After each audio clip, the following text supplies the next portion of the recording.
ધોરણ 10 વિષય અંગ્રેજી વિષય કોડ 16 અને યુનિટ 1 આપણો એ અગેન્સ્ટ ધી ઓડ્સ નામનો પાઠ છે અને અગેન્સ્ટ ધી ઓડ્સ પાઠની અંદર આજે પહેલો પ્રકરણ એટલે કે પહેલો ભાગ ટ્રેક્સ ટુ તાજનગર વિશે આપણે જાણીશું. મિત્રો, અગેન્સ્ટ ધી ઓડ્સના પહેલા ભાગમાં આપણે ટૂંકમાં પરિચય મેળવીએ તો આ યુનિટ વિઘ્નો સામે કેવી રીતે જીત મેળવવી તે અંગેનું વર્ણન કરેલું છે અગેન્સ્ટ ધી ઓડ્સમાં. હવે આના પહેલા ટોપિકની અંદર ટેક્સ ટુ તાજનગર, તો એનો ટૂંક સાર આપણે સમજી લઈએ કે તાજનગરના રહેવાસીઓ તેમના ગામમાં રેલવે સ્ટેશનની માંગણી 25 વર્ષથી કરતા હતા. કેટલા વર્ષથી કરતા હતા? 25 વર્ષથી. પરંતુ તેમની માંગણી પૂરી થઈ નહીં. તેથી ગામવાસીએ આ બાબતનો નિર્ણય પોતાના હાથમાં લઈ લીધો અને 21 લાખ, મિત્રો સમજો, 21 લાખ રૂપિયાનું ભંડોળ ભેગું કર્યું અને પોતાના રેલવે સ્ટેશનનું નિર્માણ કર્યું.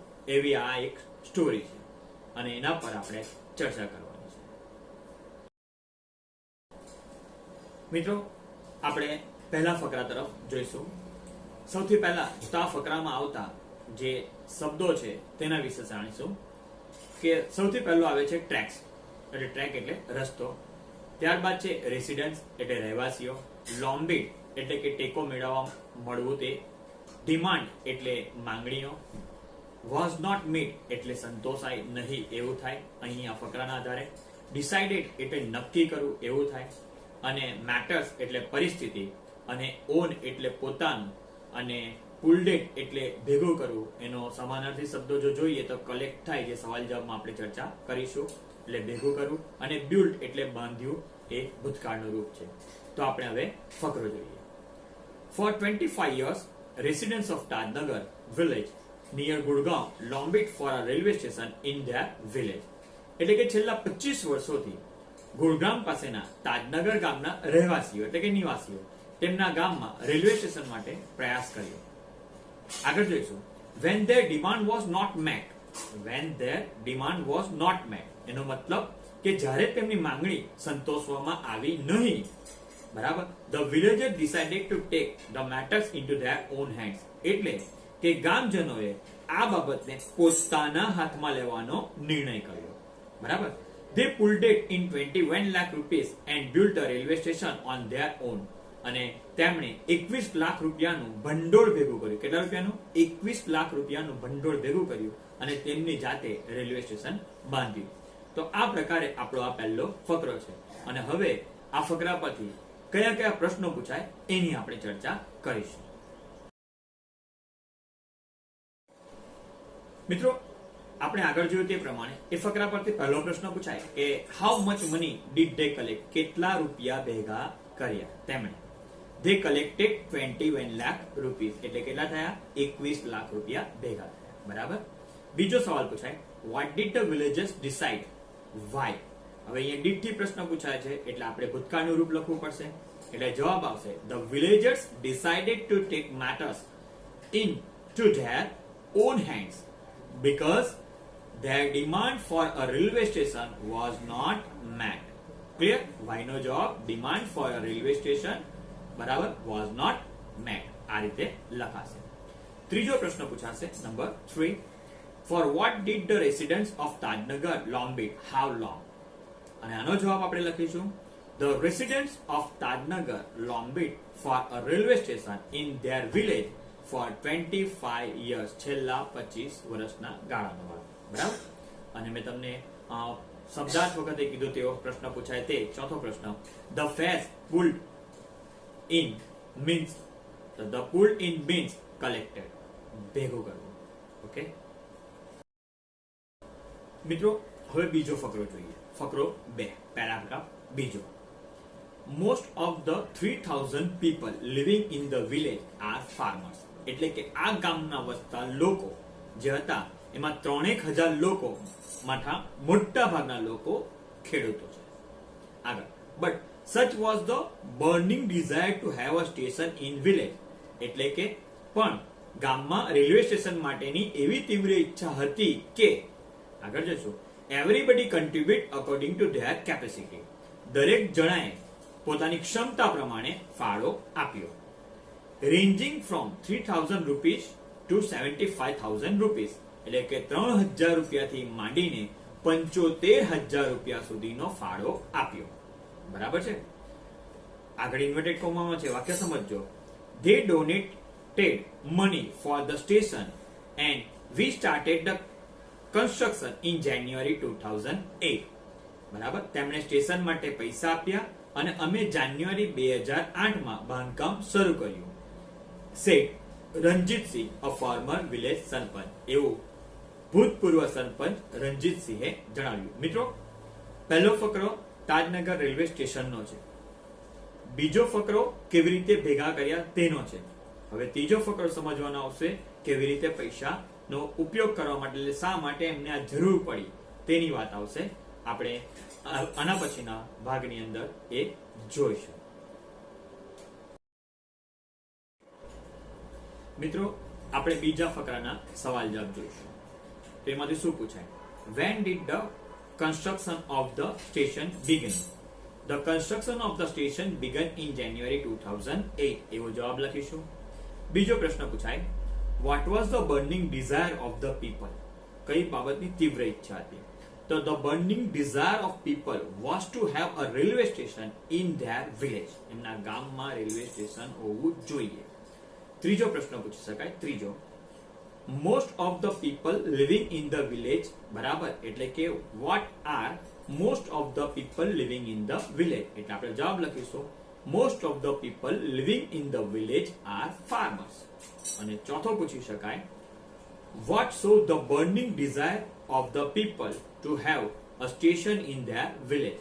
તો એના માટે જવાબ લખાશે, the people were so near to have a railway station in their village that everybody contribute according to their capacity from 3,000 rupees to 75,000 rupees. અને પાંચમો સવાલ, burning desire means, તો એનો મતલબ strong wish, તીવ્ર ઈચ્છા. મિત્રો, હવે ત્રીજો ફકરો. There are a large number of people in the village who need to go Gurgaon, Delhi and Rewar. એટલે કે ઇન્વર્ટેડ કોમામાં છે, એટલે કોઈ કહે છે ગુરગામ, દિલ્હી અને રેવાડ જનાર લોકોની ઘણી મોટી સંખ્યા આ ગામમાં છે. આગળ, there are students who go to colleges. બીજું, કોલેજ જનારા વિદ્યાર્થીઓ પણ છે. આગળ છે, till now we had to either go to હલ્દી મંડી, એટલે કે હાલી મંડી, or પાટલી to catch a train. એટલે અત્યાર સુધી, બરાબર, અત્યાર સુધી હાલી મંડી અથવા તો પાટલી અમારે ગાડી પકડવા માટે જવું પડતું હતું. Both the station are 6 kilometer away from Tajnagar. બંને સ્ટેશનો તાજનગરથી 6 કિલોમીટર દૂર છે. We thought when the railway lines pass through the village we would have a station here. એટલે અમને લાગ્યું કે જ્યારે રેલવે લાઈન અમારા ગામમાંથી જ પસાર થાય છે તો અમારે અહીં સ્ટેશન હોવું જોઈએ. But that didn't happen. પણ તેવું બન્યું નહીં. So we raised a demand in 1982 and have been continuously asking for it, but the railways told us that they did not have funds. તેથી 1982 માં અમે માંગણી કરી હતી અને ત્યારથી સતત માંગણી કરતા રહ્યા છીએ, પણ રેલવે પાસે ભંડોળ નથી એવું અમને કહેવામાં આવ્યું.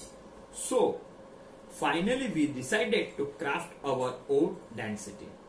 છેવટે અમે અમારી ઈચ્છા જાતે જ પૂરી કરવાનું નક્કી કર્યું.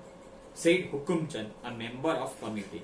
અને આ વાત કમિટીના મેમ્બર, એટલે કે એક સમિતિ છે એના મેમ્બર અથવા તો એક ટીમ છે એના મેમ્બર હુકુમચંદે જણાવ્યું. મિત્રો, આખો આ ફકરો હુકુમચંદ બોલે છે.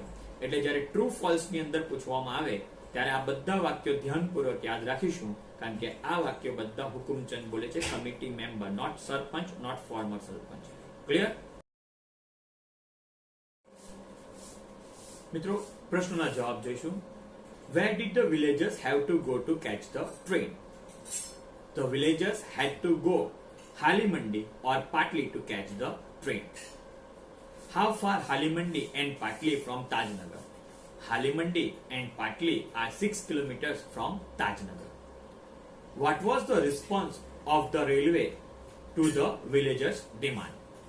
The railways told the villagers that they did not have funds to build a railway station in their village. અથવા તો આ પ્રશ્ન બીજી રીતે પૂછાય.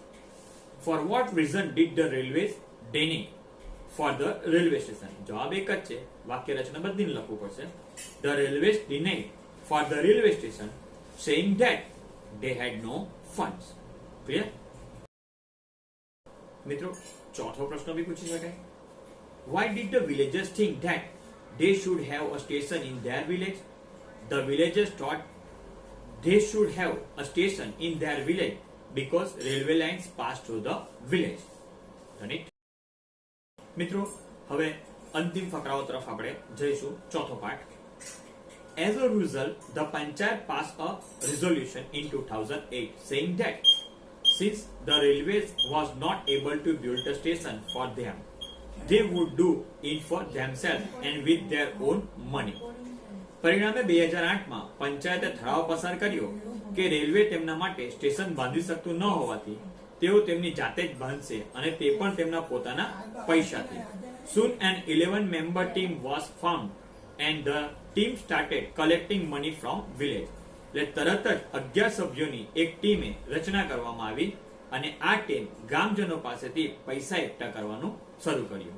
On 7th, બરાબર સમજો, 7th January 2010, as a result of their efforts, the first railway station in the country on which the railway did not have to spend a single rupee started operations. એટલે કે તેમના અથાગ પ્રયત્નોને પરિણામે 7 જાન્યુઆરી 2010 થી દેશનું એક એવું પહેલું રેલવે સ્ટેશન શરૂ થયું જેમાં રેલવેનો એક પણ રૂપિયો હતો નહીં.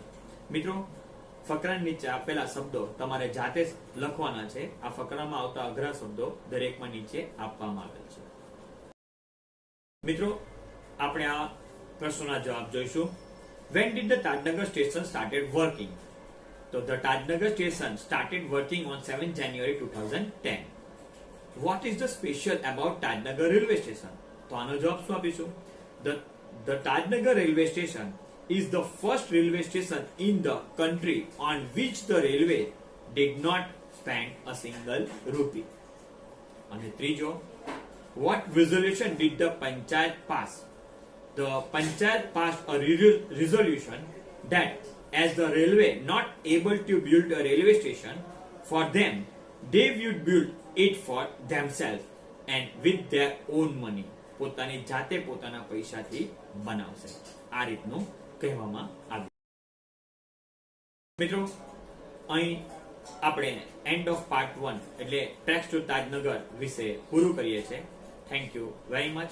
અને મારો એક સ્લોગન છે, બી સમબડી, ડોન્ટ બી એવરીબડી. હવે અગેન્સ્ટ ધી ઓડ્સના નેક્સ્ટ પાર્ટ 2 ની અંદર સીતાપુર લાઇટ વિશે આપણે સમજીશું. ધન્યવાદ.